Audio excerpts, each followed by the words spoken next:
Hello everyone, welcome to my channel study skill. कैसे हैं आप सब? आई होप आप सब अच्छे होंगे और केमिस्ट्री के एग्जाम की तैयारी अच्छे से कर रहे होंगे। तो फ्रेंड्स, आज हम लोग लाए हैं केमिस्ट्री के कुछ इंपॉर्टेंट क्वेश्चन हर चैप्टर से, जो कि आपके वेरी इंपॉर्टेंट हैं, जो कि आपके बहुत ही ज़्यादा इंपॉर्टेंट हैं और हर पेपर में पूछे जाते हैं। तो फ्रेंड्स, आपको क्या करना है, हर पेपर में जैसे आपने जैसे पहला चैप्टर है ठोस अवस्था, उसमें आपने जैसे कुछ भी थ्योरी पढ़ ली, तो थ्योरी तो आपको तैयार करके जानी ही है, क्योंकि थ्योरी तो मोस्ट इंपॉर्टेंट है। बिना थ्योरी, क्योंकि बिना थ्योरी के तो कुछ नहीं होना है। तो जो भी क्वेश्चन आपने जैसे अति लघु, बहुविकल्पी और लॉन्ग आपने तैयार करा है, तो उसके साथ आपको न्यूमेरिकल जरूर तैयार करे जाना है। कभी कभी आप क्या करेंगे, लॉन्ग क्वेश्चन मान लीजिए नहीं दिया आपने, तो कभी कभी क्या होता है कि आपके साथ लॉन्ग क्वेश्चन के साथ भी एक ना एक न्यूमेरिकल पूछ लेता है। तो हो सकता है कभी ऐसा कि आपको लॉन्ग क्वेश्चन नहीं आ रहा है, तो आप उसकी जगह अगर आपको न्यूमेरिकल आता होगा तो आप न्यूमेरिकल कर लेंगे, क्योंकि लॉन्ग क्वेश्चन भी आपसे 5 नंबर का पूछा आता है और न्यूमेरिकल भी 5 नंबर का पूछा आएगा। तो आप ये समझ लिए, लॉन्ग क्वेश्चन ना याद होगा तो उसके ऑप्शन में आप न्यूमेरिकल कर सकते हैं। न्यूमेरिकल जरूर तैयार करके जाइएगा, ठीक है। तो फ्रेंड्स, आपको हर चैप्टर में एक ना एक न्यूमेरिकल जरूर तैयार करना है। किस टाइप से न्यूमेरिकल आते हैं उस पर आज हम लोग बात करते हैं। जैसे पहला क्वेश्चन है आपका, पहला आपका चैप्टर है ठोस अवस्था। तो ठोस अवस्था में आपसे कैसे पूछा जाएगा क्वेश्चन, देखिए पहला लिखा है जैसे 58.5 ग्राम NaCl में इकाई सेलों की संख्या ज्ञात कीजिए। यहाँ पर आपसे कुछ मॉलिक्यूल दे दिया रहेगा, इसमें आपको बताना क्या होगा, इकाई सेलों की संख्या ज्ञात करनी है। तो आपको क्या, ये जो आपको दिया आपको पहचाना है, जो दिया हुआ है आपको कैपिटल W दिया हुआ है, ठीक है। कैपिटल W दिया हुआ है 58.5 ग्राम, ठीक है। ये आपको किसका दिया, NaCl का दिया हुआ है भार, ठीक है। फिर आपको क्या निकालनी, इकाई मूलों की संख्या निकालनी है। तो इकाई मूलों की संख्या आपको निकालनी है, उसके पहले आपको NaCl का क्या निकालना पड़ेगा, परमाणु भार, जिसको हम लोग बोलते हैं, ठीक है। तो परमाणु भार कैसे निकाला जाता है, जो सोडियम का है, सोडियम क्या होता है 23, है ना, और Cl का क्या होता है, NaCl का, Cl का परमाणु भार क्या होता है 35.5। तो यहाँ पर इन दोनों को हम जोड़ देंगे, क्योंकि Na और Cl साथ में, इन दोनों को जोड़ेंगे तो क्या आएगा, परमाणु भार 58.5 ग्राम पर मोल। ये उसका M निकाल दिया, कैपिटल M। अब आपसे बोला था इकाई सेलों की संख्या ज्ञात करनी है, तो इकाई सेलों की संख्या ज्ञात करने के लिए आपको सबसे पहले अणुओं की संख्या ज्ञात करनी पड़ती है। तो अणुओं की संख्या कैसे निकालेंगे, अणुओं की संख्या निकालने के लिए आप लिखेंगे 58.5 ग्राम में अणुओं की संख्या capital W upon capital M गुणे अवोगैद्रो संख्या। जो अवोगैद्रो इनके नंबर्स होता है, एक अवोगैद्रो नंबर होता है, आपने केमिस्ट्री में पढ़ा होगा अवोगैद्रो नंबर, ठीक है। तो उसकी वैल्यू ये होती है 6.022 गुणे 10⁻23, ठीक है। तो यहाँ पर आप W की वैल्यू रख देंगे और यहाँ नीचे M की वैल्यू रख देंगे। इन दोनों की वैल्यू रखेंगे, आप इसको सॉल्व करेंगे, उसके साथ जो अभी आएगा उसको इससे मल्टीप्लाई कर देंगे। तो देखिए 5858 सेम है, तो ये दोनों कट जाएंगे, तो ये दोनों कैंसिल हो जाएंगे, ठीक है। और यहाँ पर ये नंबर बचेगा, एवोगैड्रो नंबर। फिर आगे क्या बोल रहा है, इकाई सेलों की संख्या। तो इकाई सेलों की संख्या का फॉर्मूला है अणुओं की संख्या, यही तो हमारी अणुओं की संख्या निकल के आई है। अणुओं की संख्या ये हो गई, और अपान 4 ये हमारा फॉर्मूला होता है इकाई सेलों की संख्या निकालने के लिए, ठीक है। बताएंगे जब इसको इससे डिवाइड करेंगे, 4 को इससे डिवाइड करेंगे, तो जब सॉल्व करेंगे तो क्या आएगा 1.5, ठीक है, गुणे 10⁻23। इकाई सेलों की संख्या हमारी ये आएगी। किसके इकाई सेलों की संख्या आई है, NaCl के इकाई की संख्या है, ठीक है। तो इतना आपको इस तरह से पेपर में क्वेश्चन आपसे पूछा जाएगा, तो आपको इस तरह से तैयार करके जाना है, ठीक है। दूसरा क्वेश्चन है, दूसरा क्वेश्चन मोस्ट इंपॉर्टेंट है, इसको भी आप तैयार करके जाइएगा। क्या बोला है, जैसे आपसे 2 तत्व दे दिया जाएगा, तत्व A तथा B के बने यौगिक संरचना घनी है, ठीक है, जिसमें A परमाणु घन के कोनों पर तथा B फलक केंद्र पर है। तो यौगिक का सूत्र क्या होगा। तो याद रखिएगा, ऐसे क्वेश्चन में आपको सूत्र बनाना पड़ता है, यानी कि फलक आप देख रहे हैं, ठीक है, फलक यहाँ पर ए जो है वो घन के कोनों पर है, ए जो है वो घन के कोन, जितने कोने देख रहे हैं आप उनके कोनों पर है क्या, ए जो ए है वो सबके घन के कोनों पर है। तो घन के कोने कितने गिन लीजिए, 1, जितने डॉट डॉट हैं 1 2 3 4 5 6 7 8, 8 है, तो हम लिखेंगे 1/8 गुणे 8 से 1, यानी कि जो ए का जो घन आएगा वो 1 है। वैल्यू जब सॉल्व करके आएगी तो ए की जो वैल्यू आएगी वो 1 आएगी, ठीक है। दूसरी बी फलक केंद्र पर है, जो बी है वो फलक केंद्र पर है। फलक केंद्र यानी मिड पॉइंट है, तो मिड पॉइंट यानी कि 1 और ये 2, कितने कोने हैं 6, 1 2 3 4 5 6 फलक केंद्रों पर है, ठीक है। तो यहाँ 1/2 गुणे 6, यहाँ से जब सॉल्व करेंगे उसको आएगा 3, तो बी का जो आएगा वो फॉर्मूला 3 आएगा। तो हम इसको कैसे ले सकते हैं, A/B=1/3, क्योंकि ए का जो है वो 1 है, बी का जो है वो 3 है, ठीक है। इसको हम लिखेंगे कैसे, सूत्र AB3 क्यों, क्योंकि ए के साथ जो है वो 1 है, बी के साथ है वो 3 है। तो ए को A1 लिख नहीं सकते हैं, क्योंकि ए ही लिखेंगे तब भी वही है, ए का मतलब है 1 ही है वो, ठीक है। तो A1 या ए भी लिखेंगे, और यहाँ पे बी है तो बी के साथ 3, तो ये इसका सूत्र बन के आएगा AB3, ठीक है। आई होप आपको ये क्वेश्चन समझ में आया होगा, ठीक है। इस तरह के और भी क्वेश्चन हैं इंपॉर्टेंट, वो आपने बुक से पढ़ लीजिएगा, और भी सारे क्वेश्चन आपको मिल जाएंगे, ठीक है। उसके बाद फ्रेंड तीसरा क्वेश्चन है, एक तत्व का मोलर द्रव्यमान 2.7 गुणे 10⁻⁻2 किलोग्राम पर मोल है। यह है ना 405 pm यानी पिकोमीटर भी आप बोल सकते हैं उसको, 100 पिकोमीटर लंबाई की भुजा वाली घनीय एकक कोष्ठिका बनाता है। यदि उसका घनत्व 2.7 गुणे 10⁻³ किलोग्राम प्रति मीटर क्यूब है, तो घनीय एकक कोष्ठिका में परमाणुओं की संख्या ज्ञात करनी है। मोस्ट इंपॉर्टेंट क्वेश्चन है। देखिए दिया क्या क्या दिया, मोलर द्रव्यमान यानी कि आप तो ऐसे इसको पहले लिख सकते हैं कैपिटल M जो दिया हुआ है, ठीक है। स्मॉल ए का मतलब क्या है, ये जो हमारी जो लंबाई दी हुई है भुजा की लंबाई, उसको हम मानते हैं ए। 405 पिकोमीटर, पिकोमीटर को चेंज करेंगे मीटर में, तो पिकोमीटर से मीटर में चेंज करने के लिए 10⁻⁻12 में इसको कन्वर्ट करते हैं, तो 405 गुणे 10⁻⁻12 ये हो गया मीटर में। अब मीटर में है तो इसका क्या होगा, देखिए यहाँ से दो ये पॉइंट है, मान लीजिए ये 405, इसको और सॉल्व कर सकते हैं तो 4.05 लिख सकते हैं। इसको जो दो आएगा प्लस का 2 मल्टीप्लाई, मतलब इसके पावर जो आएगी 10⁻2 वो इसमें ऐड हो जाएगी जाके, तो जब इसमें ऐड होगी तो क्या होगा, माइनस का 10 हो जाएगा। तो यहाँ हम लिख सकते हैं 4.05 गुणे 10⁻−10 मीटर में, ठीक है। इसी को सॉल्व करके ये आया हुआ। निकालना क्या है, एक परमाणुओं की संख्या यानी कि जेड निकालना है, क्वेश्चन मार्क जेड। इससे पहले हमको एक चीज़ और दी हुई, उसका घनत्व दिया हुआ है। घनत्व क्या है, रो यानी कि 2.7 गुणे 10⁻3 किलोग्राम पर मीटर क्यूब निकालना है हमको, परमाणु की संख्या यानी कि जेड। तो फॉर्मूला आप जानते होंगे, रो इक्वल टू जेड गुणे एम अपॉन ए क्यूब गुणे एन ए। ये फॉर्मूला मैंने पिछली वीडियो में भी बताया था कि इस तरह से इसको निकालते हैं हम लोग परमाणुओं की संख्या, ठीक है। तो यहाँ पर आप रख देंगे वैल्यू, आप सारी वैल्यू रख देनी है। रो की जो वैल्यू है वो आपको रख देनी है, जेड है, जेड तो निकालना ही, तो जेड की तो वैल्यू है ही नहीं कुछ, ठीक है। तो हमको फिर एम की जो वैल्यू है और ए क्यूब का मतलब ए की जो वैल्यू है वो रखनी है आपको ये, और उसका क्यूब कर देना गुणे, और ये जो है नंबर एन ए, ठीक है। एन ए हमारे जानते हैं ये 6.022, ये एवोगैड्रो नंबर भी बोलते हैं उनको, ठीक है।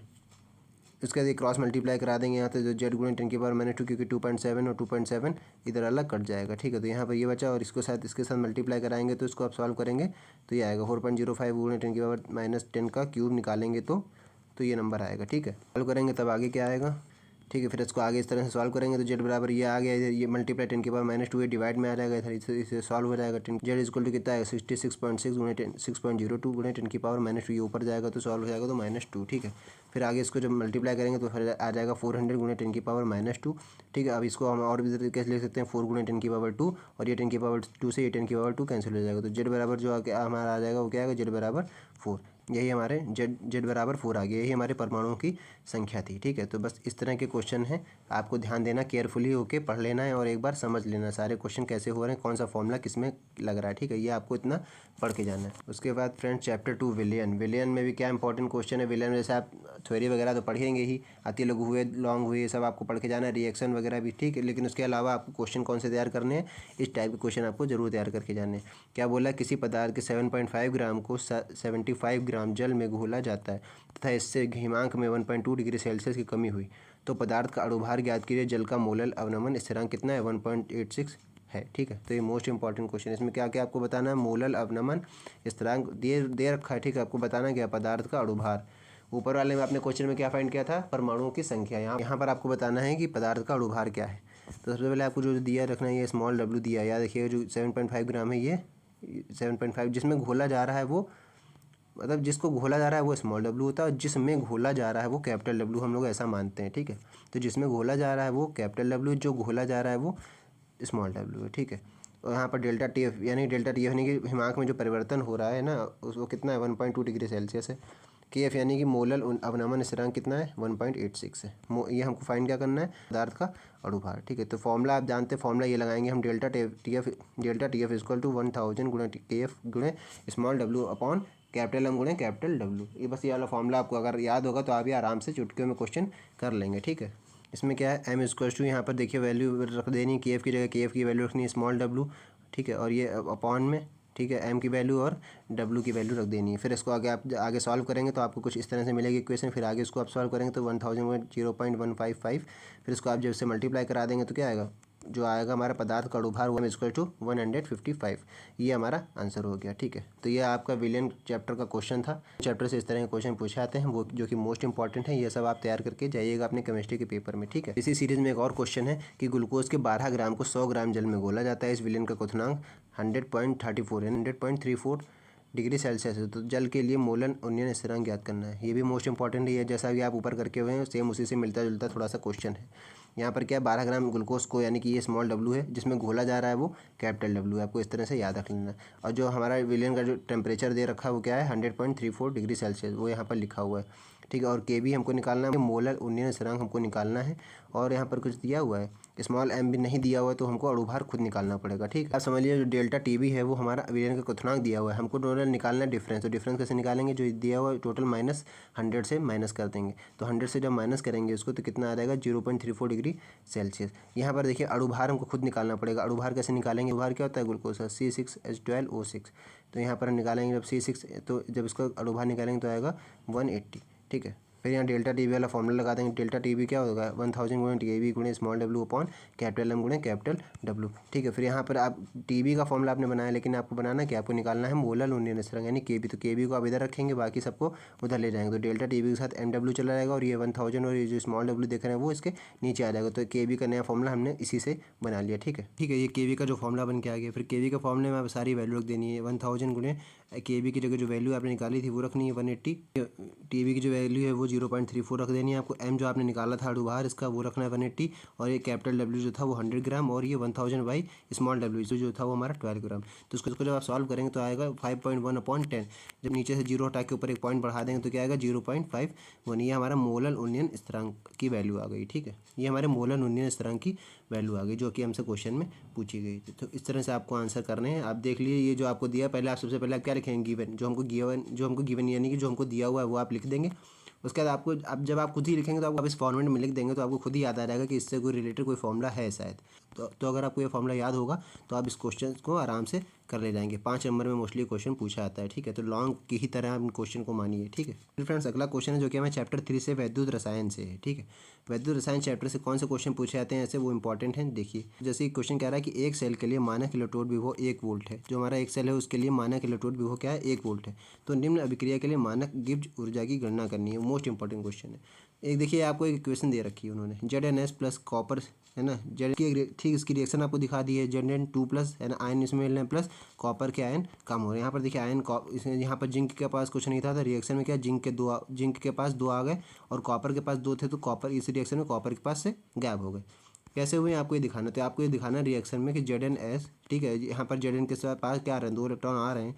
प्लस माइनस का 2 इलेक्ट्रॉन कहाँ हो रहा है, मतलब प्लस का 2 इलेक्ट्रॉन इसमें ऐड हो रहे हैं, ठीक है। ये आप बता सकते हैं। इस तरह से आपको रिएक्शन दिखानी है कि यहाँ Zn के साथ 2 इलेक्ट्रॉन ऐड हो रहे हैं। देखिए प्लस 2 इलेक्ट्रॉन ऐड हो रहे हैं ना इस वाली रिएक्शन से इधर। यहाँ पर आपको दिखाएंगे दूसरी लाइन में कॉपर के 2 इलेक्ट्रॉन प्लस 2 इलेक्ट्रॉन यहाँ पर क्या हो रहा है, गायब हो रहे हैं, यानी माइनस हो रहे हैं। आप तो जो जा रहे हैं उसको आप इधर लिखेंगे और जो ऐड हो रहे हैं उसको आप इधर इस साइड लिखेंगे, ठीक है। तो यहाँ कॉपर के 2 थे, यहाँ और बचा कॉपर का 1। एन बराबर क्या है, एन यानी कितने इलेक्ट्रॉन का, मतलब यहाँ कितने इलेक्ट्रॉन का डिफरेंस है, 2 है ना। तो यहाँ लिखेंगे एन बराबर 2। ये ई कितना दे रखा है, 1 वोल्ट दे रखा है, ठीक है। तो यहाँ पर फॉर्मूला है, आप गिब्स ऊर्जा के लिए जो फॉर्मूला बनता है वो हमारा del R G equals to minus N F E. ये आपको गिब्स ऊर्जा का फॉर्मूला वैद्युत रसायन चैप्टर में आप ये फॉर्मूला जरूर पढ़ा होगा आपने, ठीक है, कि गिब्स ऊर्जा निकालने के लिए कौन सा फॉर्मूला है। तो ये वाला फॉर्मूला है, ठीक है। एफ की जो वैल्यू दे रखी होगी वो दे रखी होगी 96,500, ठीक है। ये हमारी सी 96,500 सी, ये हमारी एफ़ की वैल्यू होती है। तो यहाँ पर लिखेंगे del R G equals to minus N जो है वो -2 रहेगा, और एफ है वो एफ़ की वैल्यू यहाँ रख देंगे आप, ठीक है। और ई जो इलेक्ट्रॉन वोल्ट दे रखा है, ई यानी कि जो हमारा इलेक्ट्रॉन विभव दे रखा है वो हमको यहाँ 1 रख देनी है, ठीक है। फिर उसको आप जो सॉल्व करेंगे तो आएगा माइनस में आंसर आएगा, क्योंकि माइनस लगा हुआ था, क्योंकि माइनस यहाँ फॉर्मूले में ही होता है। तो माइनस का आएगा, माइनस में आंसर आएगा 1,93,000 जूल, ठीक है। इतना आपको आंसर मिल जाएगा यहाँ से। तो बस ये इतना था, इस तरह पूछा है, आप इसको भी तैयार करके जाइएगा चैप्टर 3 वैद्युत रसायन से, ठीक है। फिर फ्रेंड्स अगला क्वेश्चन है 298 केल्विन पर n/50 KCl विलयन की विशिष्ट चालकता इतनी है, ठीक है, 0.002765 ओम इनवर्स सेंटीमीटर इनवर्स है। इस विलयन से युक्त सेल का प्रतिरोध 400 ओम है। सेल स्थिरांक की गणना करनी है। यहाँ पर आपको क्या निकालना है, सेल स्थिरांक निकालना है। सबसे पहले आपको जो दिया है वो n = क्या दिया है, 1/50, ठीक है। विशिष्ट चालकता क्या है, विशिष्ट चालकता क्या है, देखिए विशिष्ट चालकता दे रखी 0.002765, ठीक है। ओम इनवर्स सेंटीमीटर इनवर्स, ये देखिए ओम है, ओम को ऐसे भी लिखा जाता है, ओम का साइन है, ठीक है। Ohm inverse centimetre inverse. प्रतिरोध भी दे रखा है 400 ओम। सेल स्थिरांक निकालना है। देखिए है सबसे बढ़िया अच्छा तरीका है, आपको गिवन जो चीज़ें हैं वो आप पहले लिख लीजिए, फिर आपको खुद ही उससे रिलेटेड एक फॉर्मूला याद आ जाएगा। तो फॉर्मूला होता है विशिष्ट चालकता = चालकता गुणे सेल स्थिरांक। तो विशिष्ट चालकता तो पता ही है हमको, ठीक है, चालकता भी पता है। यहाँ क्या निकालना है, सेल स्थिरांक निकालना है। सेल स्थिरांक के सापेक्ष यहाँ पर नया फॉर्मूला बना दीजिए आप खुद से। तो सेल स्थिरांक अगर इधर रहेगा तो चालकता अपॉन में इधर चली जाएगी, तो क्या आएगा, सेल स्थिरांक = विशिष्ट चालकता अपॉन चालकता। तो विशिष्ट चालकता क्या है, विशिष्ट चालकता क्या है, पहले विशिष्ट चालकता निकालिए। सेल स्थिरांक के लिए विशिष्ट चालकता क्या होगी, और यहाँ से देखिए विशिष्ट चालकता फॉर्मूला भी नया बना सकते हैं। C = 1/R होता है, C = 1/R होता है, ठीक है। तो यहाँ पर आप लिखेंगे विशिष्ट चालकता क्या है, विशिष्ट चालकता गुणे प्रतिरोध, क्योंकि जो चालकता होती है 1/, चालकता होती है, इसको हम लोग C लिख सकते हैं, यानी कि R लिख सकते हैं, ठीक है। R = क्या रहेगा, 1/C, क्योंकि जो चालकता होती है वो हमारी C से दिखाते हैं हम लोग। तो C = 1/R होता है, चालकता = 1/R। यहाँ पर प्रतिरोध के फॉर्म में निकालना चाहिए, तो R इधर आ जाएगा, तो R इधर आ जाएगा, तो C नीचे आ जाएगा। तो लिखेंगे प्रतिरोध = 1/C। तो यहाँ पर वही लिखा, यानी कि हम मान लेते हैं ऊपर 1 था, नीचे चालकता थी 1/C था, तो 1/C को हम लोग क्या लिख देते हैं, प्रतिरोध लिख दिया हमने, ठीक है। तो क्योंकि प्रतिरोध दिया हुआ है, ठीक है, प्रतिरोध हमको दिया हुआ है, तो यहाँ पर लिखेंगे विशिष्ट चालकता गुणे प्रतिरोध आया।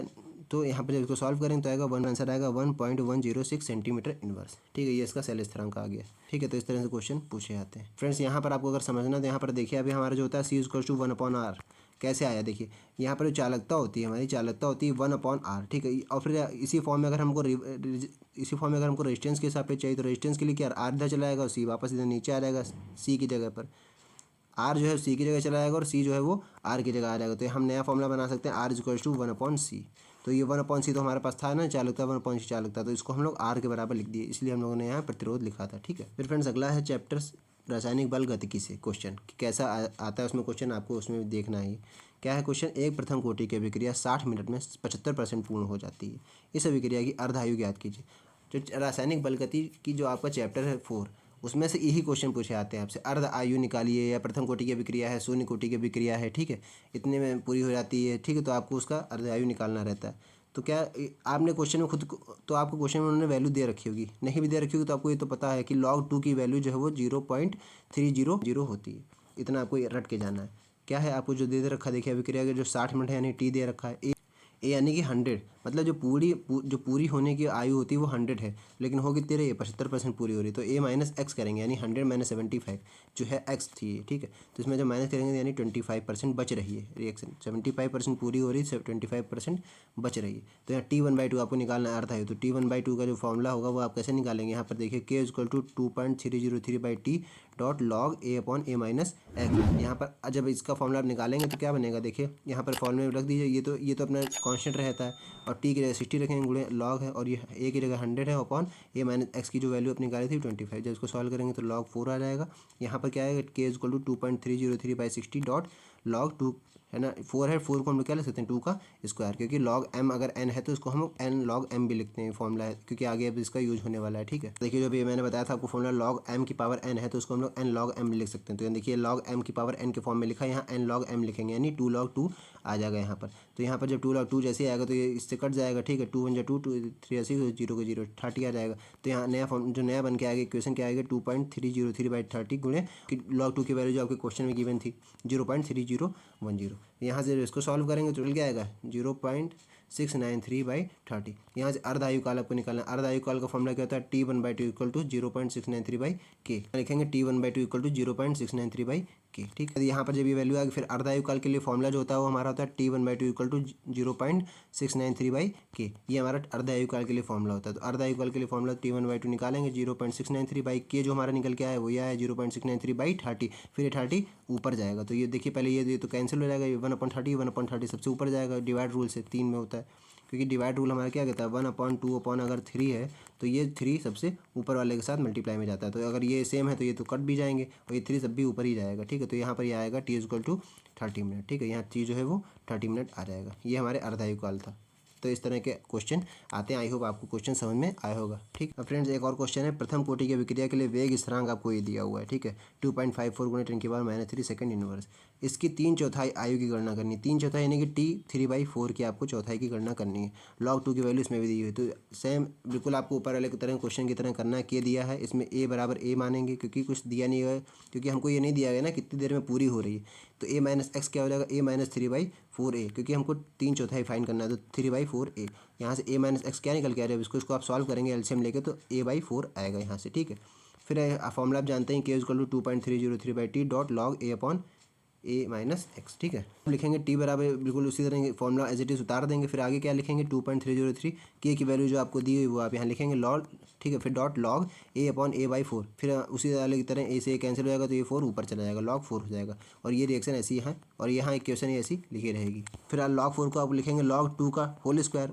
जब लिख देंगे फिर वो आ जाएगा log m की पावर n के फॉर्म में आ जाएगा। जब log m की पावर n के फॉर्म में आ जाएगा तो ये log n log m भी लिख सकते हैं। तो यहाँ पर लिखेंगे 2 log 2, वही चीज़ यहाँ लिखी हुई है। तो ठीक है, जब 2 log 2 लिखेंगे तो ये इससे जब कुछ काटेंगे तो कट जाएगा। ठीक है, 1.27 × 10⁻³ आ जाएगा। यहाँ पर log 2 की वैल्यू रख दी हमने 0.3010। फिर इसको आगे सॉल्व करेंगे तो 0.693 × 10⁻³ और 1.27 आएगा। फिर जब इसको आगे आप सॉल्व करेंगे तो जब काटा पीटी करेंगे, ठीक है, तो यहाँ क्या आएगा T3/4 तो हमारे निकल ही रहा था। ये T3/4 = क्या रहेगा 5.4 × 10⁻² सेकेंड। ये हमारे T3/4 की वैल्यू आ रही है, क्योंकि उन्होंने पूछा था 3/4 जो हमारा टाइम है। तो जो T3/4 की वैल्यू आएगी वो आएगी 5.4 × 10⁻² सेकेंड। इस तरह का ये क्वेश्चन पूछे जाते हैं और ये इसका आंसर का, तो ये इसका आंसर कंप्लीट हो गया। ठीक है, तो इस तरह के फ्रेंड्स आपसे क्वेश्चन पूछे जाएंगे, हर चैप्टर के मैंने आपको बता दिए हैं। तो फ्रेंड्स आई होप आपको वीडियो अच्छा लगा होगा। अगर चैनल पर नया है तो चैनल को एक बार सब्सक्राइब कीजिएगा, और वीडियो अच्छा लगा हो तो वीडियो को एक बार लाइक कीजिएगा, और इस वीडियो को अपने फ्रेंड सर्कल में भी शेयर कीजिएगा, जिससे आपके फ्रेंड्स की भी हेल्प हो सके। तो फ्रेंड्स बस आज की वीडियो में इतना ही, मिलते हैं नेक्स्ट वीडियो में, तब तक के लिए जय हिंद।